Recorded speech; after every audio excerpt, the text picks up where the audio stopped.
భాగ్య అమర్ ఇద్దరు కూడా కార్లో రామ్మూర్తి దగ్గరికి హాస్పిటల్కి వెళ్తూ ఉంటారు. ఇక అప్పుడే రాతోడు బైక్ మీద అక్కడికి వచ్చి సార్ అంటూ అమర్ని పిలుస్తూ ఉంటాడు.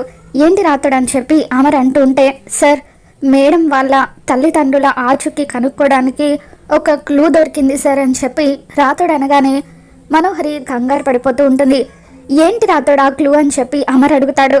దాంతో రాతోడు ముందు మేడం ప్రార్థన హోమ్స్ నుండి ఆ తర్వాత సరస్వతి మేడం దగ్గరికి వచ్చిందట సార్ అని చెప్పి రాతోడు అంటూ ఉంటాడు. అప్పుడు సరస్వతి మేడం పేరు వినగానే బాగి మీకు సరస్వతి మేడం తెలుసా అండి అని చెప్పి అమర్ని అడుగుతూ ఉంటుంది. గతంలో ఒకసారి రామ్మూర్తి మీ అక్కని వదిలేసిన ఆశ్రమం దగ్గరికి వెళ్తే ప్రస్తుతం మీ అక్క సరస్వతి మేడం దగ్గర ఉందని చెప్పారంటూ రామ్మూర్తి చెప్పిన మాటలు బాగికి గుర్తుకు వస్తూ ఉంటాయి.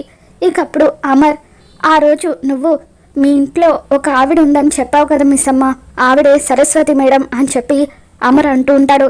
దాంతో బాగి మా అక్క కూడా సరస్వతి మేడం దగ్గరే పెరిగిందట అని చెప్పి అంటూ ఉంటుంది. దాంతో చాటుగా ఉండి వాళ్ళ మాటలు వింటున్న ఆరు షాక్ అవుతూ ఉంటే మనోహరి ఎక్కడ అమర్కి నిజం తెలిసిపోతుందేమోనని చెప్పి కంగారు పడిపోతూ ఉంటుంది. మరోవైపు హాస్పిటల్లో ఉన్న సరస్వతి వార్డెన్ కోమాలో నుండి బయటకు వస్తుంది.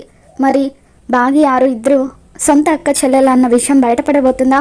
ఏం జరగబోతుందో మళ్ళీ తెలుసుకుందాం. వీడియో నచ్చితే తప్పకుండా లైక్ చేయండి.